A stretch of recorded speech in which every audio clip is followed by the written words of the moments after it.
Welcome to Bricks and Clicks. I'm your host, Jennifer Kalo. We'll be talking about all things mass retail, including Amazon, Walmart, Shopify, and more. Enjoy the show. Hey guys, Jennifer Ruskin here, and I just wanted to pop in here for a second because something happened this week that I thought was really interesting. So over on Instagram, I got a DM from a gal that is in our group, and she said, I really need some business coaching from you. And so we hopped on a call together. And I think what was the most interesting is as we're going along this call and I'm coaching her through her Amazon account, I'm saying, oh, and I use this tool and I use that tool and I use this thing. And oh, have you ever tried XYZ? And she's like, no, what is this? Oh, I use Helium 10. Oh, I do that. And I realized just using the Amazon platform alone is not enough. It's not enough for your business. And so I really wanted to talk about that today and why it's not enough.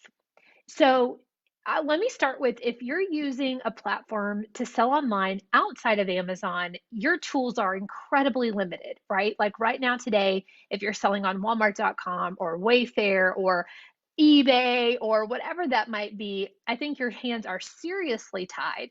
So the great thing is that Amazon has the most robust backend, the most robust options for us to be able to play with in terms of marketing and reporting. And so I'm super grateful for that. However, it is still not enough. So I wrote down some ways that I'm using platforms outside of Amazon just in order to make the Amazon platform work for me. Okay, it's kind of insane.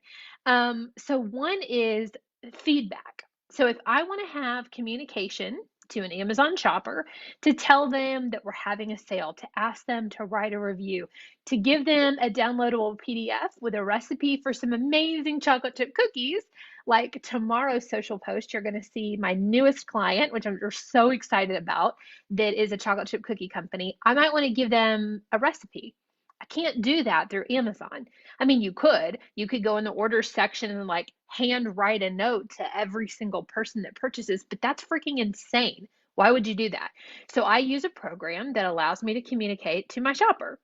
I use a platform. I use a program that helps me find search volume on a keyword.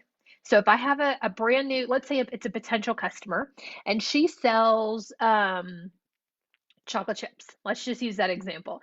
She sells chocolate chips. I can get into another program outside of Amazon and I can say chocolate chips and it'll pull up 500,000 searches, 1,000,000 searches, and it looks at the last 30 days of Amazon, extrapolates out the data by keyword, by brand, by name, by anything that you want to search. And it'll come back and be like, hey, Jennifer, there are 500,000 searches on vegan chocolate chips. And I'll go back to my client or potential client and say, this is a great category. We should totally look into this. And in fact, I found white space in a white chocolate, vegan, sugar-free chocolate chip. So let's go make that and we'll put it on Amazon.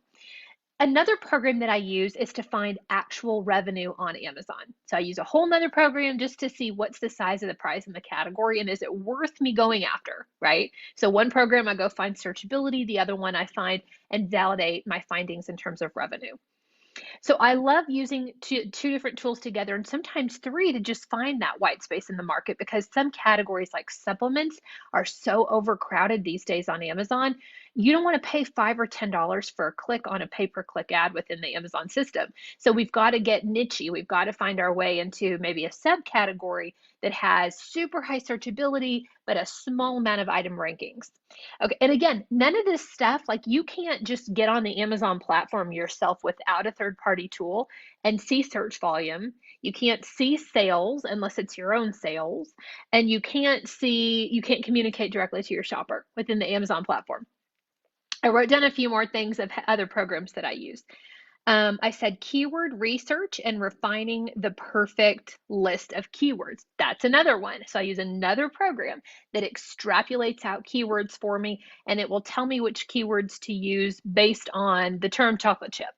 It kind of spits back out, use vegan chocolate chip, use sugar-free chocolate chip, use organic chocolate chip, use chocolate chip and spell chocolate chip in a wrong way. I couldn't believe the amount of keywords that were coming back on our coaching call where people were misspelling words like blender. Like, how do you misspell blender. I don't even understand, but 500,000 people a month were misspelling it. And so it was like BLENDR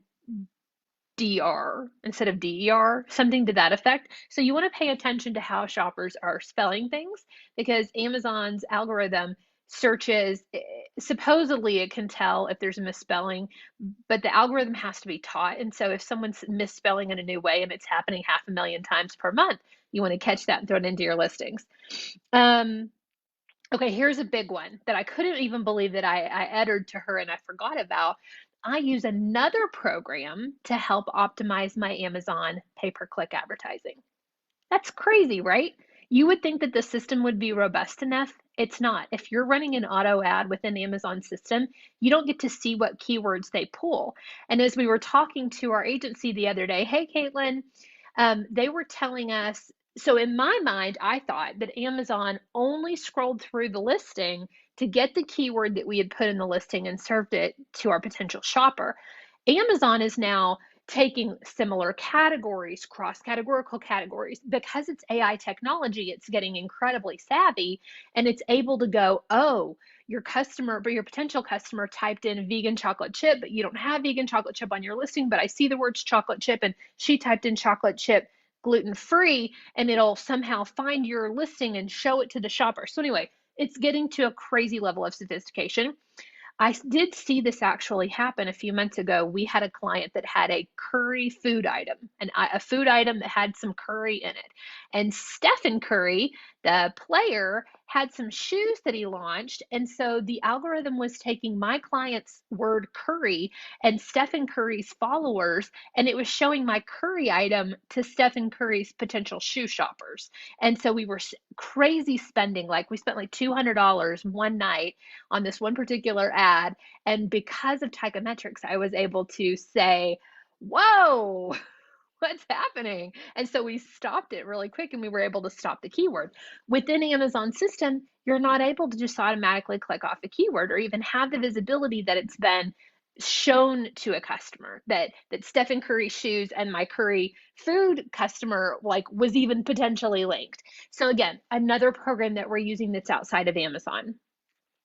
The last thing that I have written down is another tool that I use that is not within the Amazon system itself, is a forecasting tool. So Amazon's forecasting tool, although it's there, it's not super robust, and it's not forecasting you necessarily to the sales growth that you want to have or need to have. So if one of my clients, for example, has to hit $375,000 on Amazon this year in order to make her $1 million overall budget. There's no give. We can't make less than 375 unless miraculously she gets some sort of amazing distribution somewhere else. Hey, Kevin. And then it's put there. So I'm able with my own forecasting tools to be able to go, okay, great. We know that this is key baking season. And so through Q4, we know that we're going to be up 120%. So it's okay if we're only up 10% in February. And I can create a very customized forecast model that then gets her at the end of the year to the 375,000 she has to hit in order to hit her global sales goal for the company of $1 million. And this is a smaller company. So I say all this to just say, if you thought Amazon was easy, you are wrong. And if you think just using the Amazon platform is enough, you are most definitely wrong.